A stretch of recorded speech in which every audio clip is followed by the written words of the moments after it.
Gold trusted gold buyers మీరు తాకట్టు పెట్టిన బంగారాన్ని విడిపించి ఈ రోజు ఉన్న మార్కెట్ ధరకు కొనబడను 7771077720. అంటే అదే సినిమాకి కృష్ణవంశీ గారి సింధూరంకి సంబంధించి రవితేజ గారు మీరు చేసినా కూడా సినిమా ఫ్లాప్ అయినా కూడా రవితేజ గారేమో సూపర్ స్టార్ అయ్యారు, మీ కెరీర్ ఏమో సాఫీగా నడుస్తుంది కానీ అంత స్టార్డమ్ రాలేదు. బట్ ఆ విషయంలో మీరు ఎప్పుడైనా ఫీల్ అవుతుంటారా? సింధూరం సినిమాతో రవితేజ సూపర్ స్టార్ అవ్వాల. సింధూరం సినిమా ఫ్లాప్ అయింది, ఇద్దరు అగైన్ బ్యాక్ టు స్ట్రగుల్. అవునా? స్ట్రగుల్ మీన్స్ అగైన్ ఏం చేయాలి అని. వంశీ ఇమ్మీడియట్గా నన్ను ఏంటంటే సరే సీరియస్ క్యారెక్టర్లో ఇంట్రడ్యూస్ చేశాను నేను. సో రవితేజ పేరు నేను రాము గారు నన్ను సింధూరం రిలీజ్ అయిన వెంటనే నన్ను చంద్రలేఖ షూటింగ్లో కలిశారు. ఓకే, అక్కడికి వచ్చారు నన్ను కలవడం గురించి కాదు, అన్నపూర్ణ స్టూడియోకి వచ్చి ఏదో నాగార్జున గారితో ఏదో మాట్లాడేసిన తర్వాత నన్ను పిలిచి చాలా బాగా చేసావు బ్రహ్మాజీ, ఎక్స్పెక్ట్ చేయలేదు అన్నారు. బట్ అది చాలా సీరియస్ క్యారెక్టర్, సినిమా బాగుంటే కనెక్ట్ అవ్వద్దు. ఎప్పుడైతే సినిమా డిసప్పాయింట్ అయిందో రవితేజకి మంచి పేరు వచ్చింది, అంటే ఫన్ క్యారెక్టర్ కాబట్టి తక్కువని చాలా చాలా జనాలు ఐడెంటిఫై చేసుకున్నారు రవితేజ క్యారెక్టర్. బట్ ఆ సినిమా ద్వారా ఇద్దరికి నాకు యాక్టర్గా చాలా బాగా మంచి పేరు వచ్చింది, రెస్పెక్ట్. ఈరోజు కూడా ఇండస్ట్రీలో ఒక రెస్పెక్ట్ ఉందని బికాజ్ ఆఫ్ సింధూరం యాక్చువల్గా నాకు పర్సనల్గా. తర్వాత రవితేజ చాలా స్ట్రగుల్ అయ్యి ఆ సినిమాలు ఈ సినిమాలు చేసి మనసి చూడని సినిమాలో ఆ క్యారెక్టర్ వర్క్ అవ్వడం వల్ల, తర్వాత పూరి జగన్ కనెక్ట్ అవ్వడం వల్ల సేమ్ సింధూరంలో ఉన్న చంటి క్యారెక్టర్ని పూరి బాగా యూటిలైజ్ చేసుకోవడం వల్ల పూరి సినిమా. అంటే నేను అనేది ఏంటంటే మీరు అనేది ఏంటి, నేను అతను పైకి వచ్చేసాడు నేను రాలేదన్న ఫీలింగు నాకు లేదు, నాకు రాలా. సింధూరం వల్ల ఆ సినిమాతో తను జప్పని పైకి వెళ్ళిపోయి నేను అదే ఉండిపోతే నేను నాకు బాధగా ఉంటుంది, అదేంటి ఈడి పైకి వెళ్ళిపోయి నేను అలా ఉండిపోయానని. బట్ మళ్ళీ సింధూరంలో 2-3 years స్ట్రగుల్ ఇద్దరిది.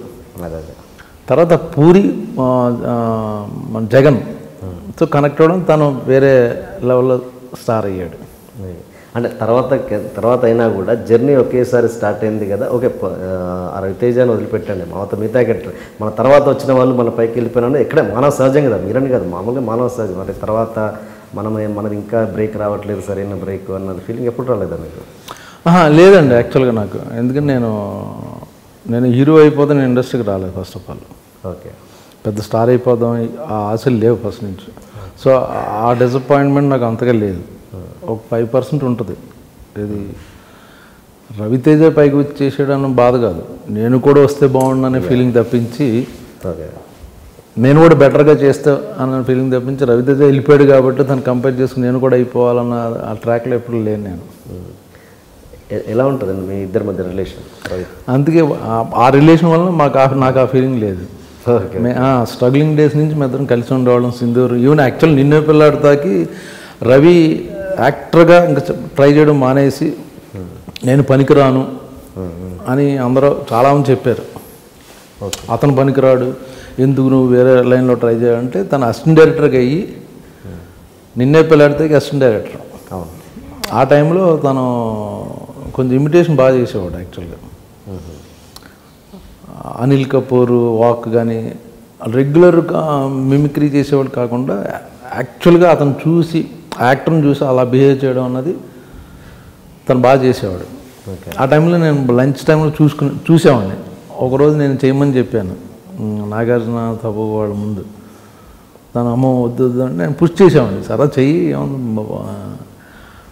తను నడుచుకుంటూ వస్తే అనిల్ కపూర్ బయట అలా వాక్ చేస్తాడు అనేది.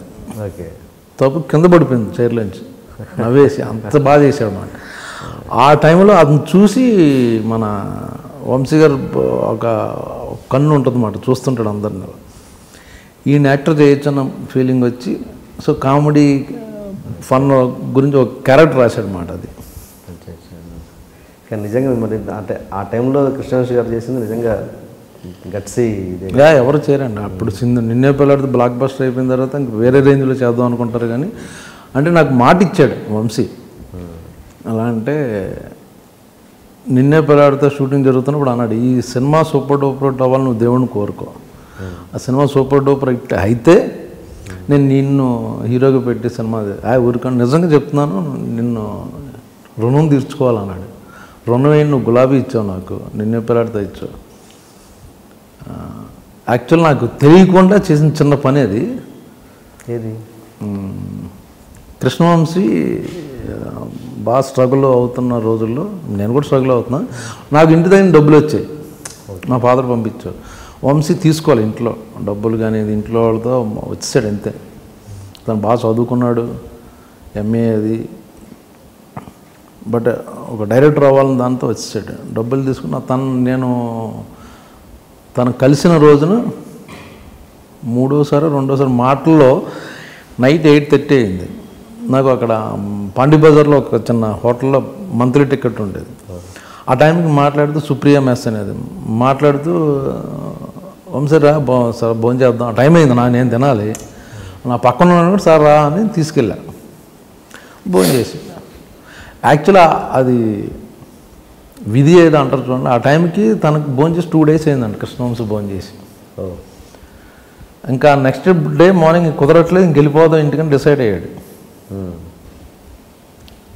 ఆ విషయం నాకు తెలియదు. తెలిసి అయ్యో భోజనం చేయలేదు నువ్వు, నేను పెడతానన్న ఉద్దేశంలో కాదు, మామూలు జనరల్ క్యాజువల్గా అతను మనసులో ఉంచేసుకున్నాడు నాకు భోజనం పెట్టాడని.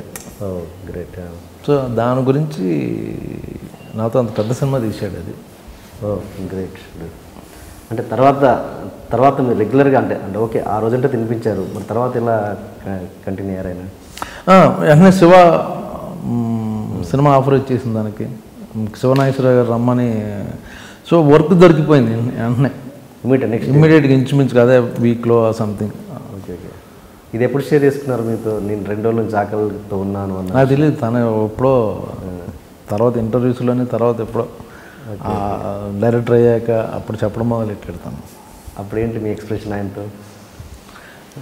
పర్టికులర్ ఏం లేదండి, నేను ఇప్పుడు ఏదో యాక్చువల్గా ఇప్పుడు టు బి ఫ్రాంక్ భోజనం పెడితే, మీకు భోజనం పెట్టాను, మీరు రిటర్న్ అవ్వాలంటే నాకు 5 star హోటల్కి తీసుకెళ్ళి భోజనం పెడతారు తప్పించి 3 కోట్లు పెట్టి సినిమా తీయరు. You want to give it back. నాకు ఇంటికి పిలిచి భోజనం పెట్టారు, మా ఇంటికి కూడా పిలుస్తాను, లేకపోతే వీటికన్నా ఇంకా బాగా ట్రీట్ చేస్తాను, నేను పైకి వచ్చాను కదా అన్నదాని మీద నేను వాళ్ళు అలా తీర్చుకుంటారు, కానీ ఇలా తీర్చుకోరు ఎవరు. మీరు కృష్ణవంశీ గారికి రుణం తీర్చుకునే పరిస్థితిలో ఉన్నారా? లేదండి, మీరే ఇప్పుడు కృష్ణవంశీ గారికి రుణం తీర్చుకునే పరిస్థితిలో ఉన్నారా? అది రుణం నేను తీర్చుకోలేను, అది ఎందుకంటే ఒక సినిమా ఇచ్చాడు ఇప్పుడు, ఓకే తన డైరెక్టర్ అయితే మంచి క్యారెక్టర్ ఇస్తాను, గులాబీ ఇచ్చాడు, నాకు ఇప్పటికీ గులాబీ మంచి పేరు, నిన్నే పిల్లాడతా ఫ్యామిలీలో ఒక మెంబర్ కింద.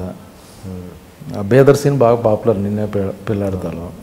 గులాబీలో ఒక ఫ్రెండ్ వెన్నుపోటు పడవడం అనేది ఇప్పటికీ స్క్రిప్ట్లో చాలామంది బ్రహ్మాజీ వెన్నుపోటు పొడి చేయడానికి రెఫరెన్స్ చెప్పుకుంటుంటారు స్క్రిప్ట్లో, అలాగా బ్యాక్ స్టాప్ చేయాలన్నదే ఆ క్యారెక్టరైజేషన్ వెళ్ళింది. కరెక్ట్. తర్వాత సింధూరం అండి, సరే సింధూరం ఫ్లాప్ అయిందని వదిలేలా, చంద్రలేఖ అనే సినిమాలో కామెడీగా ఇంట్రొడ్యూస్ చేద్దాం అని కామెడీగా చేయించాడు నాతో. And for more videos, please subscribe to iDream. Please subscribe to iDream. Please subscribe iDream. And please subscribe to iDream. For more videos, subscribe to iDream. please like, share and subscribe to the channel. Congratulations, iDream. Subscribe to iDream. Subscribe to iDream. So subscribe to iDream Media. iDream ki iDream team andarki huge congratulations. Please subscribe iDream Media. Please subscribe to iDream. Subscribe iDream. Please subscribe to iDream. iDream అంటే నా కళల ఛానల్ను subscribe చేసుకున్న నోరు తిరుగుతలేదు, మీరైతే గంట గుర్తు కొట్టండి. For more such videos, please subscribe to iDream. Subscribe to iDream. Please subscribe to iDream. Please subscribe iDream Media. Please do subscribe to iDream. Please subscribe to iDream Media. For best entertainment and information, please subscribe iDream. And don't forget to subscribe to iDream.